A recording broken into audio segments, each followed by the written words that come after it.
जागो रे देखो रे दुनिया ये देखो रे ना ना ना ना ना ना ना ना ना ना ना ना ना। जय हो देवरा बाबा। तो हम यहाँ पे देवरा बाबा की मचान पे आ गए हैं। आप देख सकते हैं यहाँ पे देवरा बाबा का मचान यहाँ पे बना हुआ है। उनसे जुड़ी हुई कुछ यहाँ पे इन्फॉर्मेशन अभी हम थोड़ी देर में आपको बताने वाले हैं। यहाँ पे जैसे कि कैसे हम उनको इतना एक तरीके से पूजनीय है कि आप देख सकते हैं यहाँ पे बाबा जी का मचान यहाँ पे बना पड़ा है। बाकी जो सेवादार है, जो संत जी है वहाँ पे बैठे पड़े हैं, ठीक है। और इनका अभी पूरा कुछ डिटेल्स जैसे कि आपको मैं दिखा दूँ। यहाँ पे कुछ डिटेल्स देवरिया टाइम्स के हवाले से यहाँ पे प्रदर्शित है, जो ब्रह्मर्षि श्री देवरा बाबा की जीवनी पे आधारित कुछ यहाँ पे तथ्य लिखे हुए हैं। जैसे कि ये कहा जाता है कि जो बाबा की जो उम्र थी वो लगभग 900 भी मानी गई है, 900 सालों तक भी मानी गई है, 250 साल भी माना गया है। कुछ लोगों का मानना है कि 500 साल भी है, ठीक है। तो ये अलग अलग मान्यता है। लगभग बाबा का ये जो जन्म का समय है वो एक तरीके से अंदाज़ा ही लगाया जाता है। ये फिक्स नहीं है कि मतलब बाबा जी का जन्म कब हुआ था। तो एक अंदाज़न माना जाता है कि 900 साल या फिर 250 500 ऐसे करके अलग अलग एजम्पशन है, ठीक है। तो जैसे मैं आपको ये बता दूं, जो देवरा बाबा का जो स्थान है, ये स्थान है मैल, जो इस साइड में पड़ता है। ये मैल चौराहा आगे, फिर आगे साइड में भागलपुर का एक चौराहा पड़ता है। दोनों के सेंटर में एक गांव है यहाँ पे नरियाव, ठीक है। जैसे अभी हमने आपको थोड़ी देर पहले दिखाया था इस रास्ते से आते हुए, तो यहीं से एंट्रेंस इस साइड में है। कुछ अगर आप अपने व्हीकल वगैरह से आते हैं तो यहाँ पे आप पार्क कर सकते हैं। ये दीवार के उस साइड में भी आपको दिख रहा है, इस साइड में आप पार्क कर सकते हैं। साथ ही साथ ये मेन एंट्रेंस है। फिर जैसे आप यहाँ पे आएंगे तो आप यहाँ से देख सकते हैं कि बाबा का मचान यहाँ पे आपको देखने को मिलेगा, ठीक है। कुछ इस तरीके से। अब इनसे जुड़े कुछ ऐसे भी तथ्य हैं, जैसे कि बाबा जी के बारे में ये बोला जाता है कि ये कभी ज़मीन पे नहीं रहे। लगभग ये ज़मीन से देख सकते हैं आप इतनी हाइट पे ये रहते थे, ताकि इनका मानना ये भी है कि नीचे ये ना चले, ताकि कोई भी जीव जंतु छोटे छोटे जैसे कि चींटी या कुछ भी उनके पैरों तले दब के उनकी मतलब मृत्यु वगैरह ना हो। तो उससे भी बचने के लिए थोड़ी सी हाइट पे रहते थे, ठीक है, ताकि बाकी सारी चीज़ों का यहाँ पे बचाव हो सके। और इनके बारे में ऐसा भी लिखा गया है कि जैसे इनको कहीं पे भी जाना होता था तो किसी भी सवारी गाड़ी का या किसी भी चीज़ का इन्होंने उपयोग नहीं किया।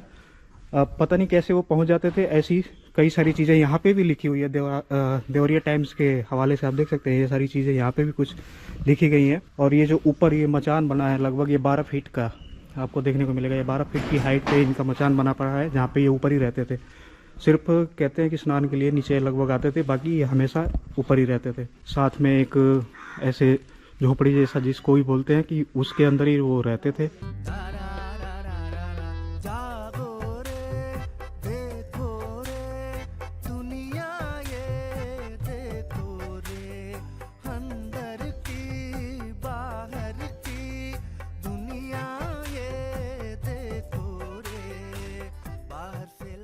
और मंदिर देखिए बन भी गया है। बाबा जी ने बोला भी था, और इंदिरा गांधी भी उस समय आई थी तो उन्होंने बोला था कि तुम प्रधानमंत्री बनोगे। दिव्य पुरुष, बहुत सारी कहानियाँ घटनाएं लोग बताते हैं कि कोई आया था उन्हें यज्ञ में बनारस से आमंत्रण देने के लिए। बाबा जी बोले कि आप चलिए हम पहुँचते हैं।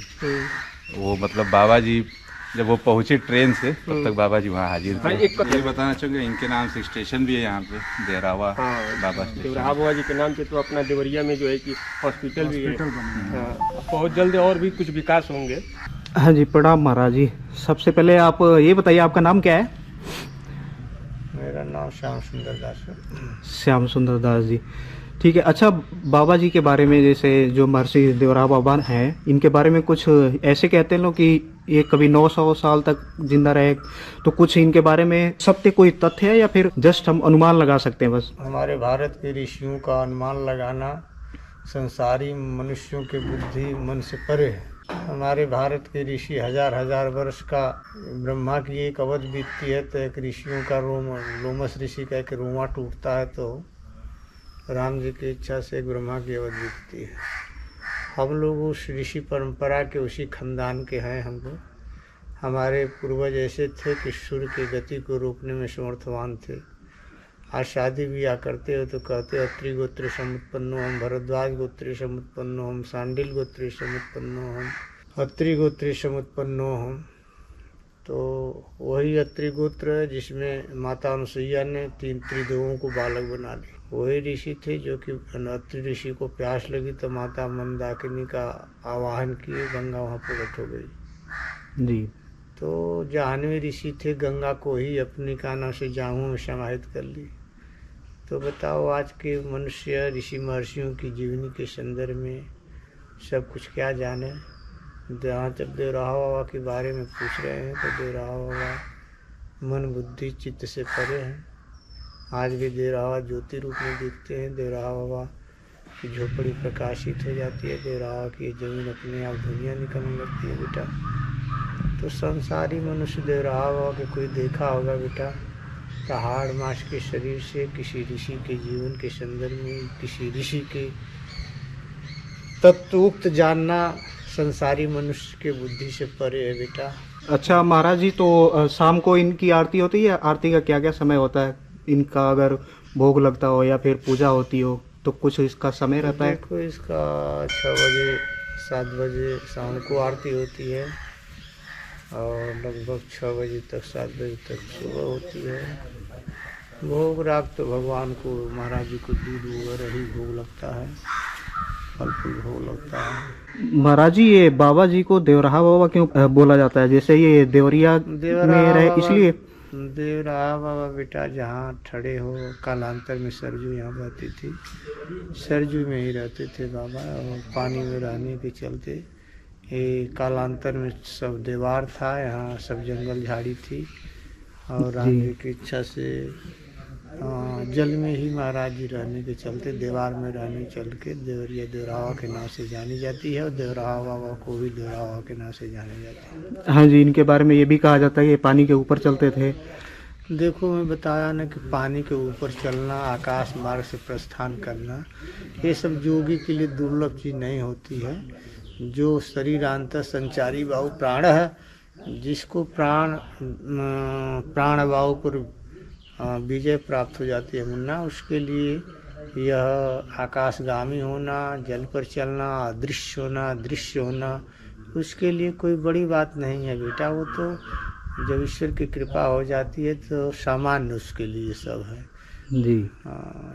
और ये बाबा जी के बारे में ये कहा जाता है कि ये 12 जो फीट है इस मचान के ऊपर रहते हैं, तो ऐसा मतलब इसके पीछे कोई? जल में हमेशा रहते थे महाराज जी।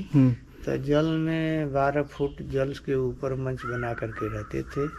ये हमेशा गंगा जमुना काशी अयोध्या मथुरा जहाँ भी रहते थे तो जल में मंच पर बना करके मंच पर ही रहते थे। ये नहीं है कि देवरिया में रहते थे, बनारस भी जाते थे। 80 के उस पार में सामने घाट वो लगता था।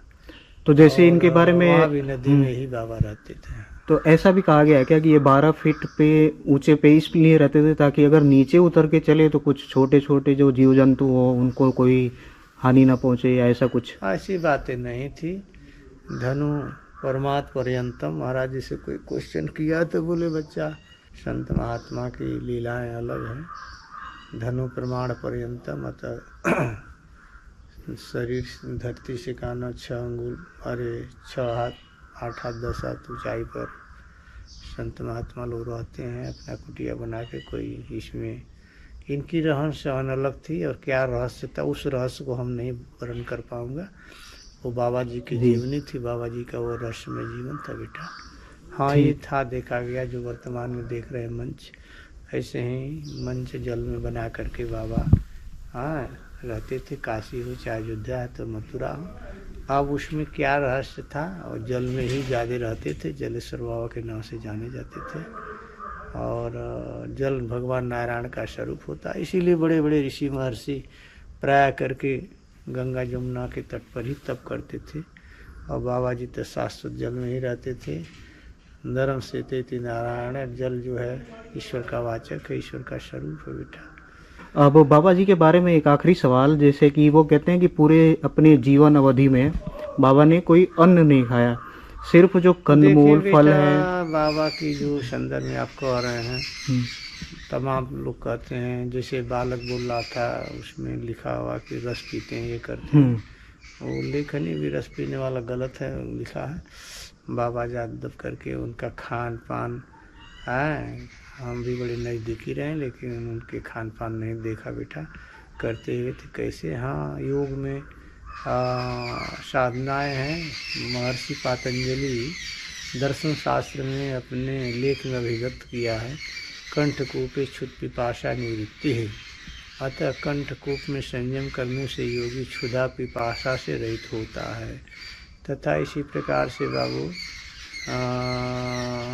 उपनिषदों में भी प्रतिपादन है, दुर्गा सप्तशती में प्रतिपादन है। खांग खिंग खेचरी ना भगवती कहती है कि मैं आकाश में रमण करने वाला, मैं आह्लादनी शक्ति हूँ। वह शक्ति जिसको प्राप्त हो जाती है, उस माँ का जिस पर कृपा हो जाती है, उस नारायणी की जिस पर दया हो जाती है ना, उसके लिए संसार में कुछ दुर्लभ नहीं है। इसलिए उसकी महत्ता प्रतिपादन करते उपनिषदों में प्रतिपादन है। न रोगो मरणम तंद्रा न निद्रा न शुद्धा तृषा न च मूर्छा भवे तस्य यो मुद्रा वेत्ति खेचरिम। जिस विद्या के प्रभाव से न भूख लगे, न प्यास लगे, न निद्रा लगे, न तंद्रा लगे, सा विद्या कथते खेचरी ही तक्ष के नापि द्रष्टव्यम विषम तस्य न सरपति। और तक्षक नाग डस भील तो भी उस साधक को, उस योगी को विष का असर नहीं होता। सा विद्या कथते खेचरी मृत्यु मातंग केसरी। और जिसका यमराज भी बाल बांका न कर सके उसे सब खेचरी कहते हैं। सबसे बड़ी खेचरी मुद्रा जोगी जन की मातरे।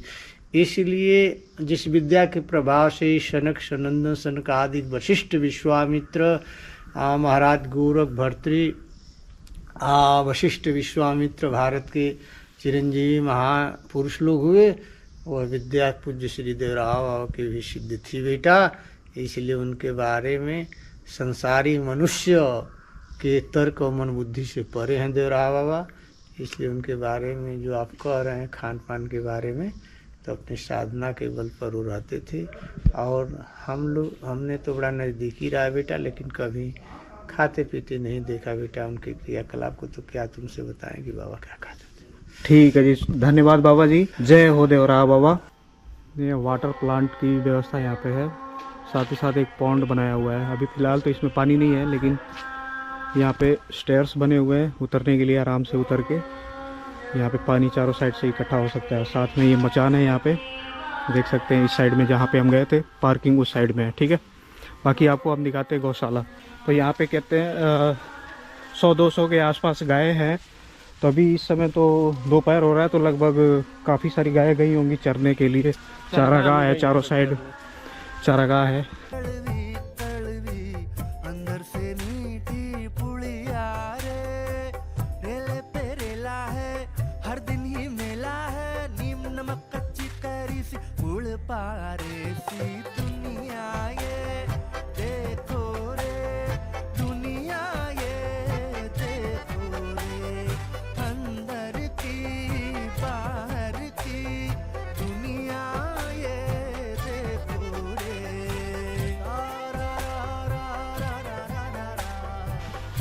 तो यहाँ पे अभी कम गाय है, बाकी सारी चारागाह में गई हुई होंगी। तो कुछ गाय यहाँ पे हैं। और ये देखिए चारों साइड हरियाली, बिल्कुल जंगल था पहले, सभी जंगल था। वगैरह थे।